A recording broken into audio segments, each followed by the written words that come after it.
Hi everyone, I'm Haley Fuchsia. I am one of the directors of Kingston Film Festival, and I am here today with one of our winners from Kingston Film Festival 2020, Lucia Florez. How are you? Hi, yeah, I'm good, luckily. Thanks for having me. It's a pleasure just to be here and talking about the film.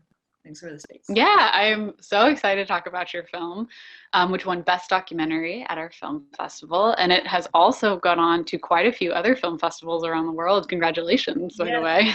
thank you so much. Yeah, so if you haven't seen the film, it is called Paperthin, and it is about a young trans woman from East Russia seeking political asylum in the US. It is an incredible story, and you tell it so well. And I would love to know how you found the story, like how you found her and what drew you to the story initially. Yeah, sure.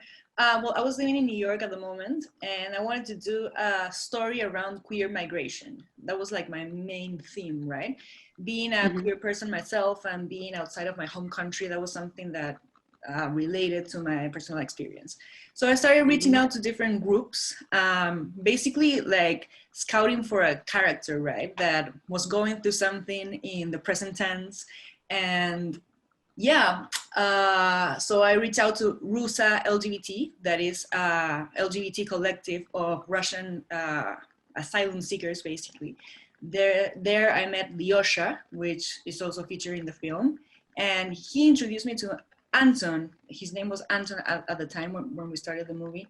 By the time Hmm. where we finished the shooting, she already transitioned into Victoria. So I met Victoria, and yeah, we hit it off. We started a friendship at the beginning, I would say. I was there for her first hormone therapy session. I was there, Oh, wow. yeah, as a friend, visiting her and cooking meals together. And slowly she started opening up, telling me her story, and I thought it was like amazing in a very bad way, right? So Hmm. much trauma, and she was so young. She was 21 when I met her, and like I was like Wow. 10 years older than her, and she became like kind of my little sister at one point. And yeah, it so happened that she had her asylum interview like a week from the like no, 2 weeks from the day that we met, and she started her first like hormone therapy shot like also a week into the shooting. So a lot of things were happening in her life, Hmm. and she opened up her life to me and the camera. That's such a privilege to have. And yeah, she trusted me to tell her story, and that's how it all started. Wow, that's incredible. She obviously put, I mean, wonderful trust in you. You did a great job telling her story. It's such a delicate story, and I knew that first we had to like build a relationship with trust. And once, like, I always told her, like, if you don't feel comfortable with something being on camera, like we can always like edit it out. But Hmm. she was really open, and yeah, it was great working with her. Wow, that's so cool. So was it normally just you and the camera operator, like two people usually? Yeah, at some point we were three. Like some big scenes, we were four. For example, when we were shooting the Pride March Mhm. in Brooklyn, we were four because we needed a PA to carry like all the gear, and we needed a Mhm. boom operator. And but like most of the time, it was like me and the camera operator. Yeah, and yeah, Wow, we all three became really close friends. that's amazing.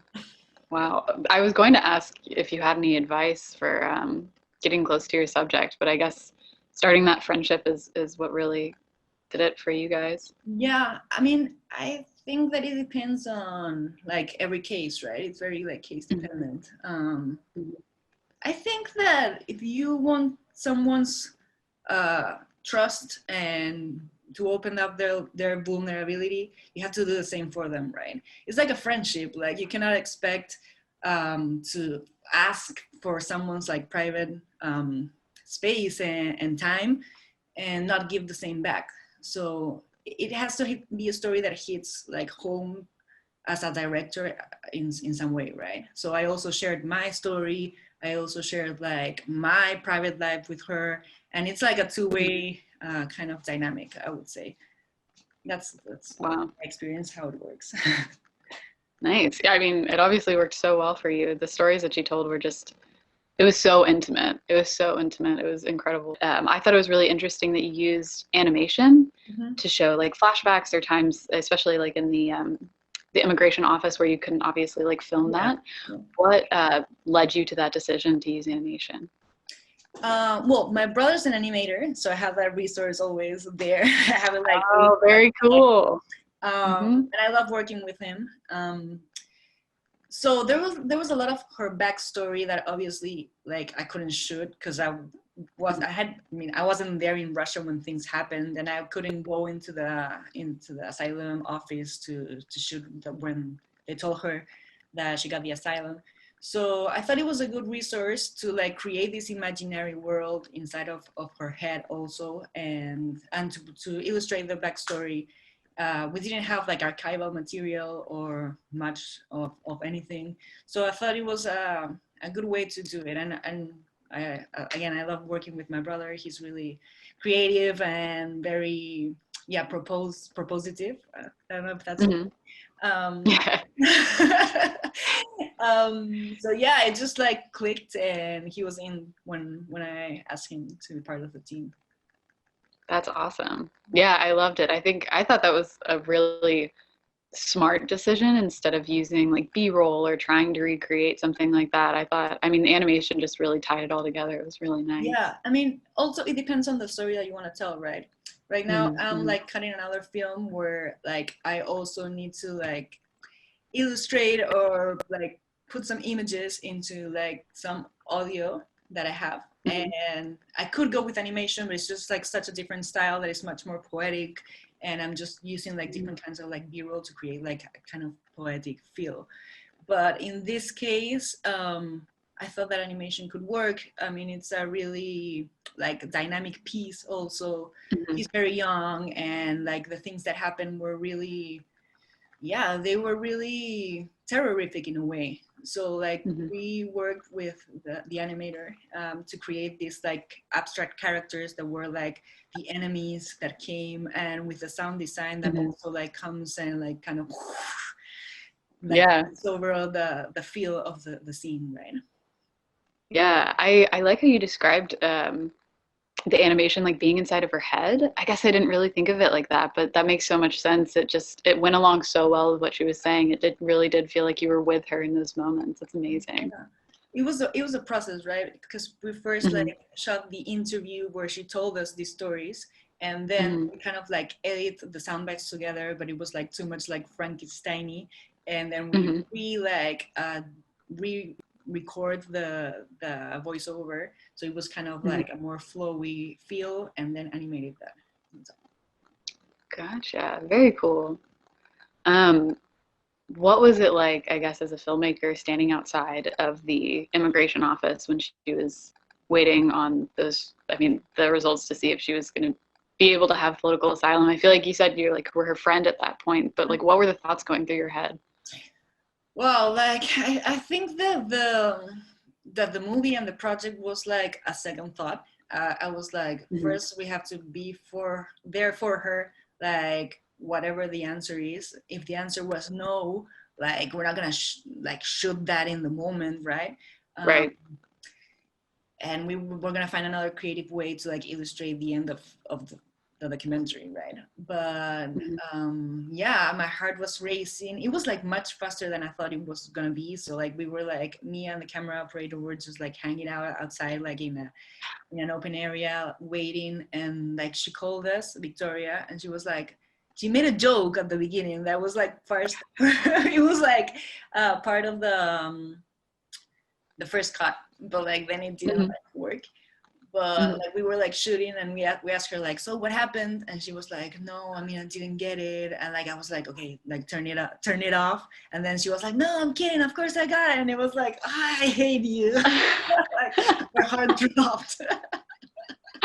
Oh my gosh. The shot is like so like movie, like Yeah. it was shaky because like it was like turn it off, and then she said like it was a joke, so it was like no, continue shooting, and it was such a Oh my goodness. like, Oh, that's so funny. I loved the animation for that part. I mean, I felt like you were in there with her, like with the numbers counting through. It was just, my heart was racing. Like I really did feel like I was there with her. I mean, oh my gosh, it was incredible. yeah, that animation came like it was like a much further cut. Like the first cuts didn't have that last animation even contemplated. It was just her outside of the immigration office telling what happened inside, but it was like Mm. plain. And I also needed like an animation segment to end the movie, Mhm. because I don't know, if you have only like two, it's kind of a weird number. I think that three works better throughout the. Yeah, yeah. Yeah, I was gonna comment on that. The three was like a really nice. Mhm. It just worked very well. I'm so glad that you decided to use the animation. It really tied the film together beautifully. So did you learn anything through making Paper Thin? Like as a documentarian, as a filmmaker, as a person, like what was something you took away from it? Yeah, so many things. I mean, as a person, I think it's. I would dare to say it's like the closest relationship I've had with a trans person, and I appreciate Hmm. that so much. Um, Hmm. yeah, and being there in these like key moments of her life. I mean, you just like witness like all the things that they go through. They're such a like a vulnerable part of the population, more so in countries like Russia or like even Peru. That's where like I related, where you don't have like any Hmm. gender identity laws. And in a context like this one, for example, with the pandemic and everything, like if you don't Hmm. have like your document or like an identity, you are not allowed to get like benefits from the state. So it's so hard, more so when you're sticking with like to get asylum. So like Hmm. yeah, it was really it was an eye opening experience for me in that sense. Yeah. Did Yeah. you know much about like the political asylum or like migration in general, like to the US before you started this, or was that something you were like learning throughout as well? I was learning it throughout. Yeah. um yes, I mean, with this specific case of like Russia and also like what's happening in Chechnya and being part of that like activism, yeah, that was all Mhm. new to me. And being in the US and in New York, which is very like civil rights driven, it was, Mhm. yeah, I learned through making the movie, most of it. Gotcha. Very cool.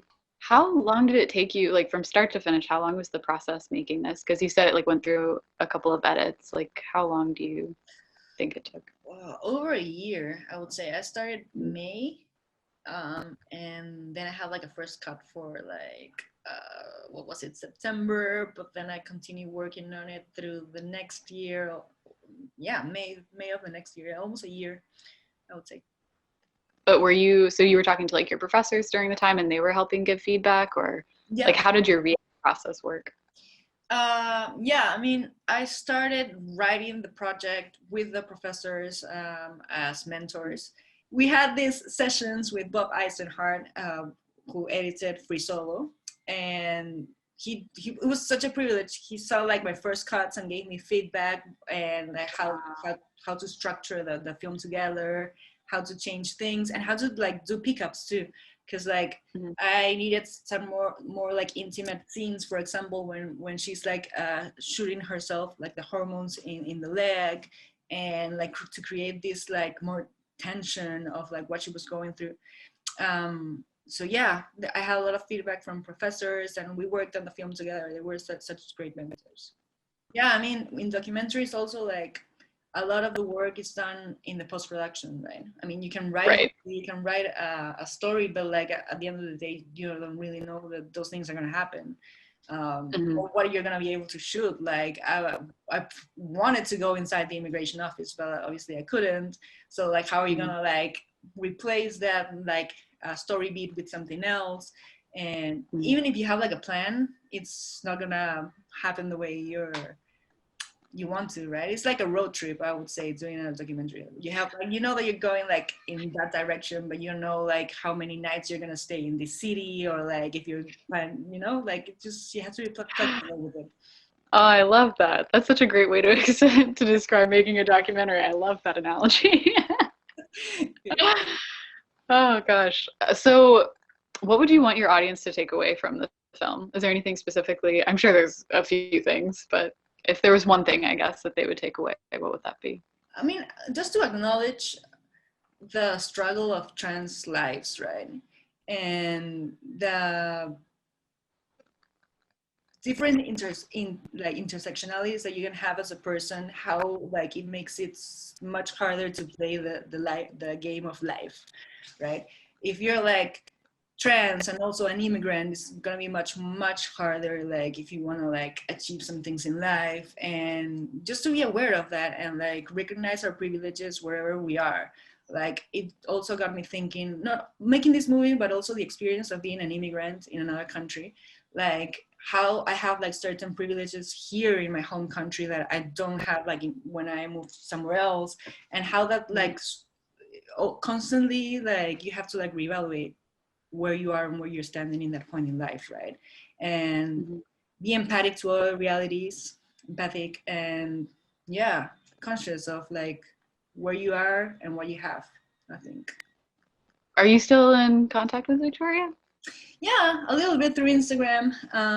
Yeah, Hmm. I mean, since I moved out of New York, obviously we don't like talk that much, but yeah, once every like certain time we do talk. Nice. Did you see the final film? Yeah. She was there for like the premiere of the first cut, and like I constantly like send it to her. It was That's so awesome. empowering to her too, because like the last scene where you see her like as a woman for the first time in the film, it was one of the Hmm. first times that I saw her as a woman. I think it was the first time I saw her as a woman, and she came Wow. to the premiere of the film as a woman. So like I was there. It was such a fast process too. Like Hmm. in her case, I'm sure like it depends on every person like that's going through the journey of gender transition, but it was like so fast and so empowering, like also to see her on screen. And I remember that like people came up to her and like told her like how brave she was and how like they admire her. So I think that it was a good experience for her too. I would like to think that. Oh, that's amazing. That's great.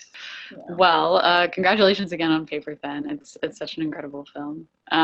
Switching gears a little bit to talk about you more as like a filmmaker in general. When did you start your journey in filmmaking? What drew you to it? What drew you to documentary? It's kind of a loaded question, but I would say like 10 years ago or something like that. Like here in Peru, I study like audiovisual communication, like as a Mm, general BA.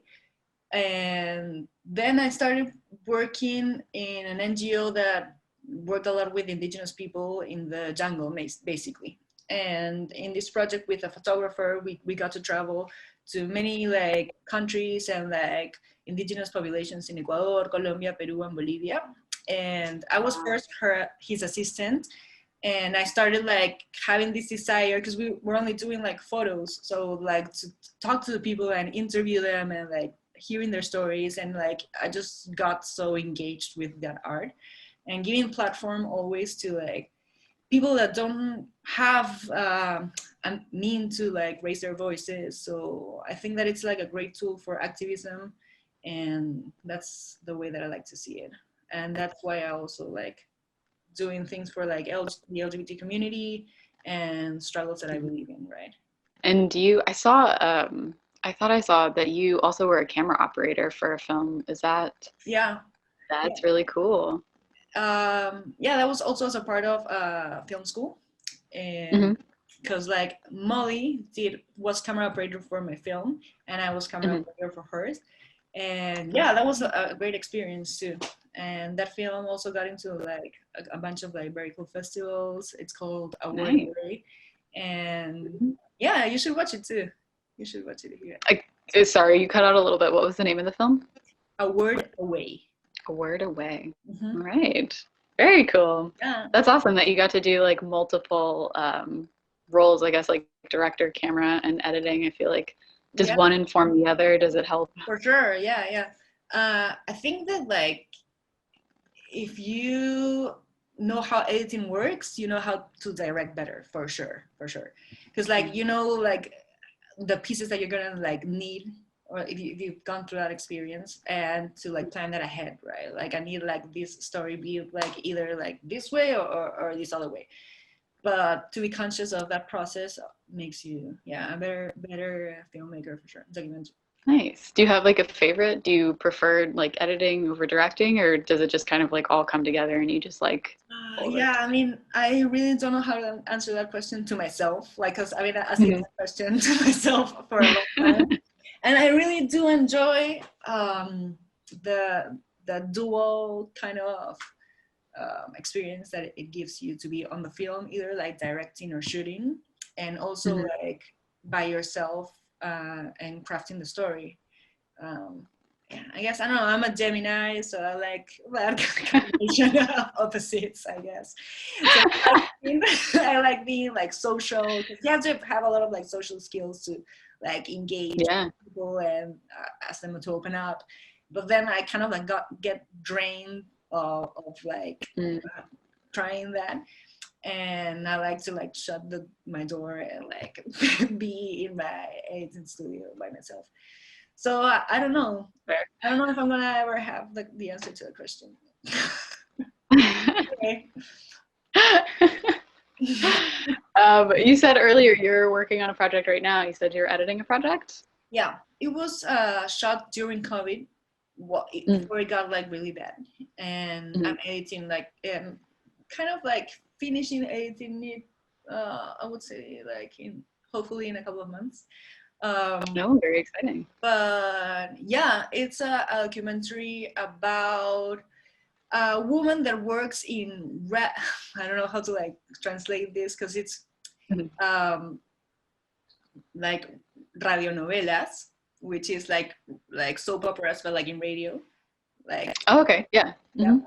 in Quechua, which is like a native tongue here in Peru. So there's like a long line of Quechuas, so uh, radionovelas, and it's this woman that doesn't know whether to like leave her small town in the mountains to come to and migrate to the city, and or where to stay. So it's like this dilemma also of like migration, but like inside Peru, the same country, like leaving the highlands to go back to the city, Hmm. or continue the legacy of her family. Has it been difficult for you staying creative during quarantine? Yeah, for sure, for sure. Yeah, because like being a documentary filmmaker like pushes you to like go outside, yeah, and find different like niches of society and cultures, and just being locked by yourself. Like, yeah, editing is great, but like I also need this other like, yeah, dynamic in order to feel like complete in myself. Right, right. And yeah, I've I've done some things. I've experimented a little bit with like poetic activism. I was a part of a couple of like workshops with that, and yeah, like more experimental things. But as I said before, I like seeing documentary filmmaking as a form of activism, and it's hard to do that when you're locked in your house. Well, it's nice that you've been able to edit a project then. Yeah, I mean, it's not the whole thing, but at yeah, least you get something, I yeah, guess. yeah, for sure, yeah. Yeah, I get to like see the mountains, and I can believe that I'm there for a couple of hours. It's not the Yeah. same as being there. Yeah, okay. I guess I just have one more question, and that is, do you have any advice for younger filmmakers or filmmakers getting started in documentary? Yeah, I mean, I think that as any art, it has to be a reflection of yourself. So find stories that hit close to home, and you can see yourself reflected on them, right? Being a documentary filmmaker, I mean, it's driven by passion, right? So if you can like tackle that passion inside of you and reflect that in someone else's story, or even your own, like I did with this last film, I think that's the most important thing, right? To put something of you on the film, not to be like the perfectionist or like, but like for it to be like real in a way, like show some of your private life or your private story in what you're doing, I would say. Wow, that's great advice. That's advice that I haven't heard from other people too, so that's really nice to hear. Yeah, yeah. I mean, yeah, because I think that that's yeah, art in a way for me is like pri- the privacy made public, right? Like you can interpret that in many ways, and it doesn't have to be explicit, right? Like you have to like tell off your secrets, but I mean, show something of yourself, right? Because that's gonna Yeah. like fuel you to like push through. Because Mm. yeah, it's a long process, and a lot of times it's not paid. So if it's not, yeah, so if it's not something that really ignites you and it's a part of you, it's I find it hard. Wow, I think it makes the film. I don't know. You just show like a lot of intimacy in your film. It comes across really well, and you get such great. And I mean, at least from the film that I've seen, you got such a great interview. And I think, like you said, it's that two-way street of sharing part of yourself as well with your subject and putting it in the film and making it important to you. I think that's so important. It obviously made Paper Thin an incredible story and an incredible film. So yeah, I think that's pretty much all the questions I've had. Thank you so much. It's been really cool to get to know you and to get to know your process. And I'm excited to take some of your advice into my own films. And Yeah. so thank you for that.